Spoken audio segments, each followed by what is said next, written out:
This isn't just history, it's a chilling tale of suffering, survival, and sacrifice.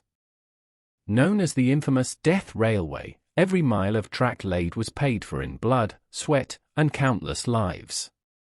Step into the haunting story behind this deadly construction, where human endurance was pushed to its very limits. It's 1942, and World War II is tearing the world apart. The Japanese Empire has just pulled off one of the most ambitious military campaigns in history, sweeping across Southeast Asia like wildfire. But there's one massive problem: they need to move troops and supplies between Thailand and Burma, and the sea routes are becoming too dangerous. So what did they do? They decided to build a railway through some of the most hostile jungle terrain on Earth. This was about to become the most brutal and deadly railway construction in human history. The Japanese military commanders had a simple but chilling plan: use forced labor. More than 12,000 Allied prisoners of war and tens of thousands of forced laborers would perish during its construction. They didn't care about human lives. They only cared about completing this railway as fast as possible. The Burma-Thailand Railway, as it was officially known, would stretch for 415 kilometers through dense jungle, over treacherous mountains, and across raging rivers. But the world would come to know it by a much more sinister name: the Death Railway. The Japanese needed a secure supply line to support their military operations in Burma. The existing sea routes were under constant attack from Allied forces, making them unreliable for moving the massive amounts of equipment and troops needed for their campaign. What makes this story even more horrifying is that the Japanese knew exactly what they were getting into. They understood the terrain was brutal, the conditions were deadly, and impossible. But they pressed forward anyway, using human beings as expendable resources. The planning for this nightmare began in late 1941, just months after Pearl Harbor.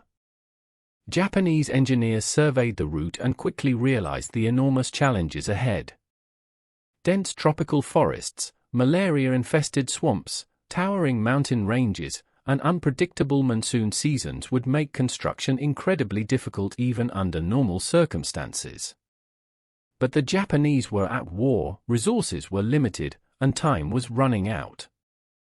They needed this railway completed in just 18 months, a timeline that would have been aggressive even with modern equipment and willing workers. Now here's where the story gets really dark. The Japanese forced people into slavery. The Japanese decided to use more than 60,000 Allied prisoners who had fallen into their hands in early 1942.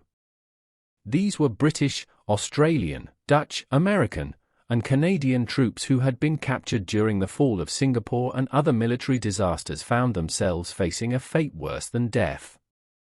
The Japanese also rounded up hundreds of thousands of Asian civilians, people they called Romusha. These were ordinary people from Burma, Thailand, Indonesia, Malaysia, and other occupied territories who were promised good jobs and fair wages. Instead, they were forced into slave labor under conditions that would shock even the most hardened observers. 16,000 Allied troops and 1 lakh Asian laborers died during its construction. Think about those numbers for a moment. To put that in perspective, that's like wiping out the entire population of a medium-sized city. The Allied prisoners came from all walks of life. There were career soldiers with decades of experience.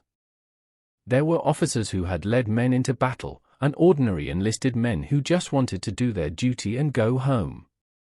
Many of these prisoners had already endured months of brutal treatment in Japanese prison camps before being shipped off to work on the railway. They were already weakened by malnutrition, disease, and psychological trauma. The idea of forcing them to perform backbreaking labor in one of the most hostile environments on Earth was nothing short of a death sentence. The Asian civilian laborers faced an equally horrific fate. Many had been tricked into coming with promises of good wages and comfortable living conditions. Others were simply rounded up at gunpoint and forced onto trains heading for the construction sites. These people had no military training, no understanding of what they were getting into, and no hope of rescue. Imagine the worst working conditions you can think of. Now multiply that by 1,000, and you're starting to understand what these people faced every single day. The construction of the Death Railway was systematic torture disguised as a building project. Workers were forced to toil for 16 to 18 hours a day in temperatures that regularly exceeded 40 degrees Celsius. The humidity was so intense that many men couldn't catch their breath. And this was just the beginning of their suffering. While the Japanese had some mechanical equipment, the vast majority of work was done by hand. Men used simple picks, shovels, and hammers to carve through solid rock and clear thousands of tons of jungle. They built bridges with nothing but wooden planks and rope. They moved massive boulders using only human strength and basic pulleys. The main causes of death were maltreatment, starvation, overwork, and disease. The food rations were deliberately kept at starvation levels. A typical daily meal consisted of a small bowl of rice with perhaps a few vegetables or a tiny piece of fish. This wasn't nearly enough nutrition for men performing heavy manual labor in extreme heat. Disease spread through the work camps like wildfire. Malaria, dysentery, cholera, and tropical ulcers were constant companions. Men would wake up in the morning to find their bunkmates had died during the night. Medical supplies were almost non-existent, and Japanese guards showed no mercy for workers who became too sick to continue. Guards would beat workers for the smallest infractions, or sometimes for no reason at all. Men were forced to watch their friends die and then continue working as if nothing had happened. The constant threat of violence hung over every moment of every day. But perhaps the most horrifying aspect was the complete disregard for human life. The Japanese treated these workers as nothing more than disposable tools. When someone died, their body would be quickly disposed of and replaced with another worker. It was said that one man died for every railway sleeper laid along its 250-mile length. The monsoon seasons brought additional nightmare conditions. Workers were forced to continue laboring even during torrential downpours that turned construction sites into muddy swamps. Flash floods would wash away weeks of work in minutes, and workers would be beaten for not preventing the inevitable. If the entire Death Railway was hell on earth, then Hellfire Pass was the very depths of that hell. This section of the railway became legendary for its brutality and the sheer number of lives it claimed. The name itself tells you everything you need to know about how horrific this place was. Hellfire Pass was a massive cutting through solid rock in the Tenasserim Hills along the Thailand-Burma border. The Japanese needed to carve a passage through a mountain to keep the railway on schedule, and they were determined to do it regardless of the human cost. Workers were forced to break through 75 meters of solid rock using nothing but hand tools, dynamite, and human sweat. The work went on 24 hours a day, with shifts working by torchlight through the night. The flickering flames dancing across the rock walls and the constant sound of hammers striking stone created an image that witnesses described as looking like hell itself. The death toll at Hellfire Pass was staggering even by Death Railway standards. Men died from exhaustion, cave-ins, premature dynamite explosions, and simply from being worked to death. The Japanese guard showed absolutely no mercy, beating workers who couldn't keep up the impossible pace.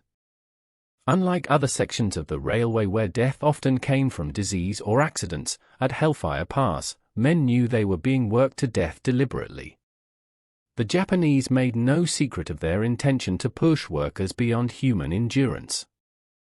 The psychological impact of working at Hellfire Pass was devastating. Survivors later described the constant sound of dying men crying out for help, the sight of bodies being carried away daily, and the knowledge that they might be next.